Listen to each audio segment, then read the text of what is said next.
Hey, my name is JC Stewart and welcome to my TEDx talk.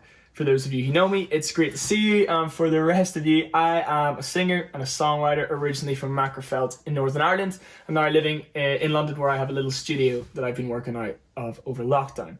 So I started trying to make it when I was 15, and my mum shipped me off to a making music workshop in the local theatre about 20 minutes down the road.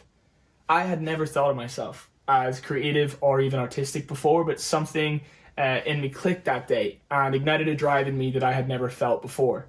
I started writing songs from that day forward and did everything in my power to make a career out of music. This involved a lot of busking in the centre of Belfast with a somewhat Bieber-esque fringe, 2 years of playing Wonderwall in every single pub in Northern Ireland that would have me in the evenings, all whilst taking tourists around Bushmills Whisky Distillery, the oldest whisky distillery in the world. I'd love a sponsorship.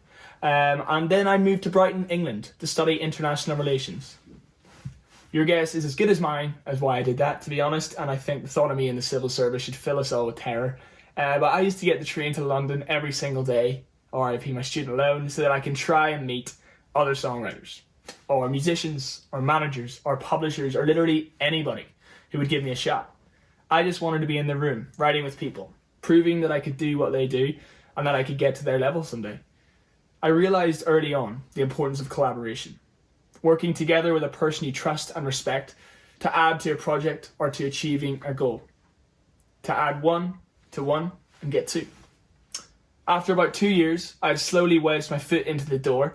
I had met an amazing manager, signed a small development publishing deal, and I began my professional career as a songwriter or a top liner.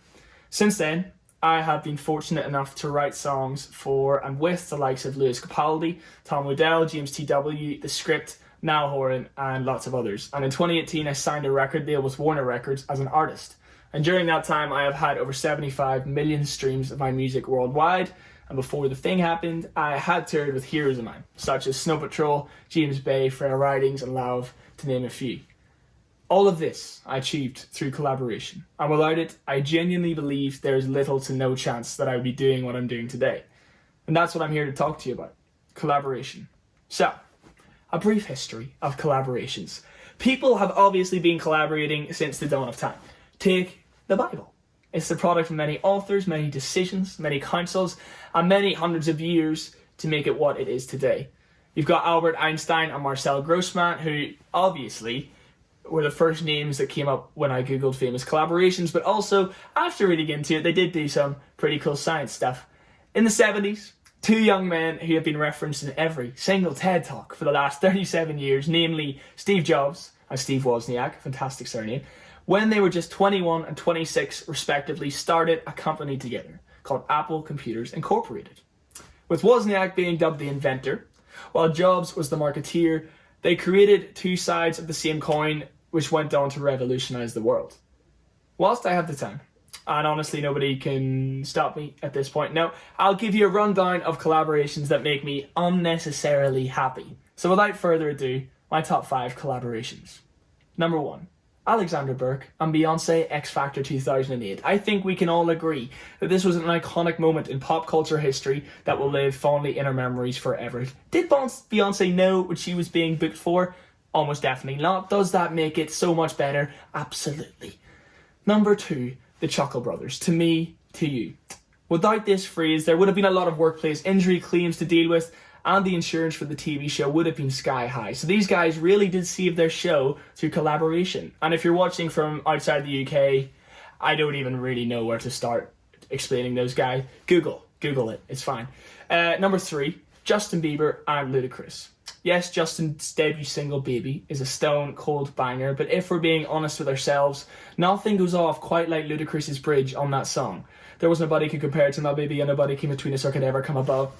That, ladies and gentlemen, is where positive collaboration can produce a work of art. Number 4, Muller Corners. You know the ones, with the vanilla yogurt, little chocolate balls. You're never allowed them as a kid, but now you buy them to remember the good old days, but have one mouthful of the lovely, lovely goodness and realise that the two elements complement each other like two real housewives of Beverly Hills who secretly hate each other but want the dinner party to stay civilised. 10 out of 10. Would recommend to a friend. Number 5, Ant and Dec and Santander. Santander. Need I say any more? So, 1 plus 1 equals 2. I have been collaborating since I first got into making music. I guess that it was a lucky accident that my first ever creative experience involved working with others. I wasn't your typical sitting in my bedroom listening to Jeff Buckley and trying to figure out the chords kind of kid. And in fact, it had genuinely never crossed my mind to question how the music I listened to at the time, which was questionable at best, was created. So being forced into that group situation to make music for the first time opened my eyes up to a whole new world. I was suddenly someone who wanted to write songs all the time, but could only do one part of it. I had to collaborate out of necessity. But it really taught me something, that as stupid and as simple as it sounds, 1 plus 1 does equal 2. That one person plus one person is double the skills, double the ideas, double the talent. And when I first started exploring this idea, the idea of writing songs with someone else specifically, it wasn't something I found was particularly common or something people were even really open to in Northern Ireland. It could well have just been my perception, but I definitely felt that there was an attitude of people looking down on the idea. Like, if you had to write with someone else to finish a song, were you much of a songwriter in the first place? Were you just leaning on someone else and putting your name on the credits? Were you bypassing the craftsmanship and the sweat and the effort that people had spent years putting into creativity? I couldn't disagree with this anymore. Working with other people only leads to better, stronger, more bulletproof ideas, and surely that is the point, the quality of the end product. Of course, collaboration does not always go well. It would be remiss of me not to acknowledge this.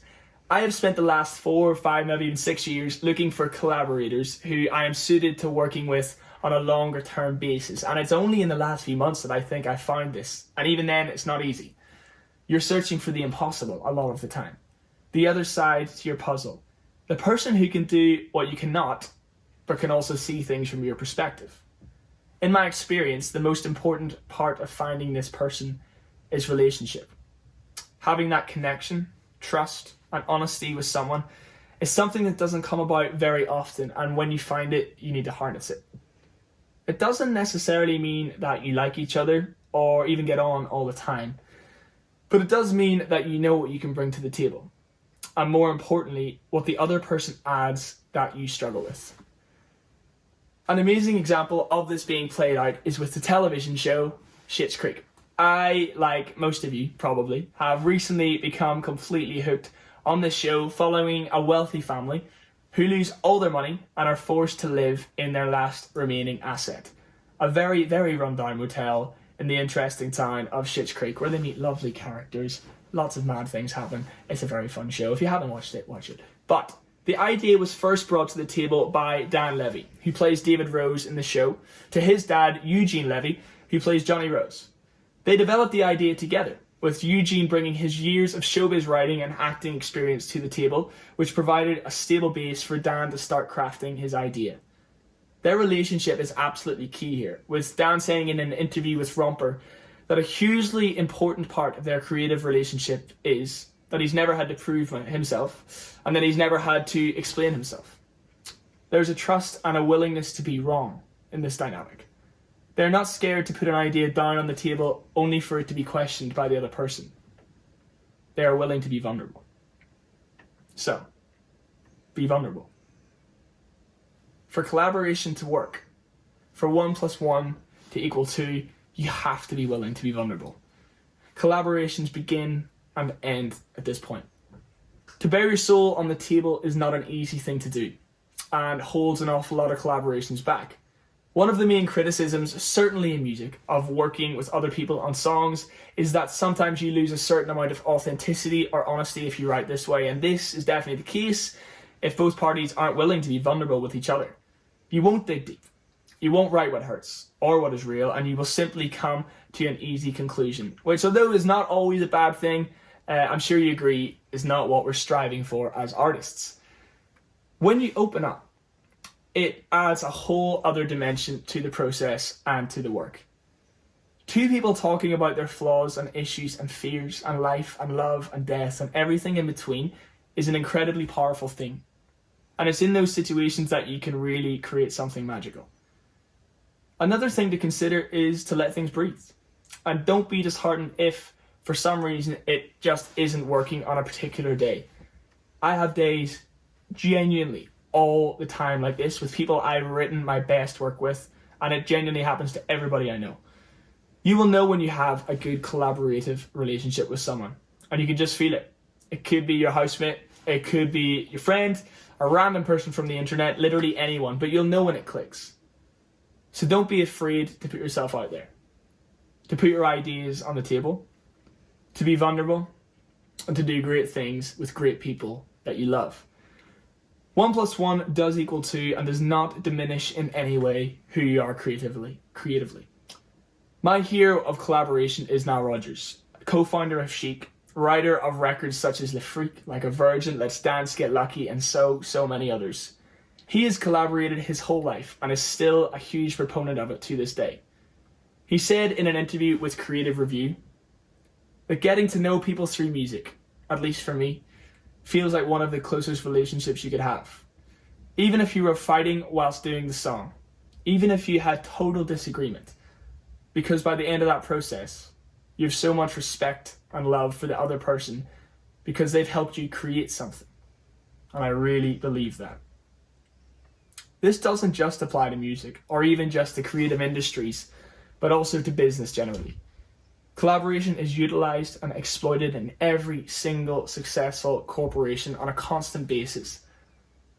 So why should you, as an individual, not bring it into your own personal endeavors more? Why don't you open up and try sharing and building your ideas with someone new? Why don't you try and find that person who can add the missing piece to that business idea you've always wanted to try but couldn't figure out how to get started? Why don't you see if your friend who writes poetry could help you with some lyrics in your songwriting? The opportunities are endless, and trust me, it can be absolutely game-changing. So if you've never tried it before, try it. Who knows what could happen? I've been JC Stewart, and thank you so much for listening to my TEDx talk.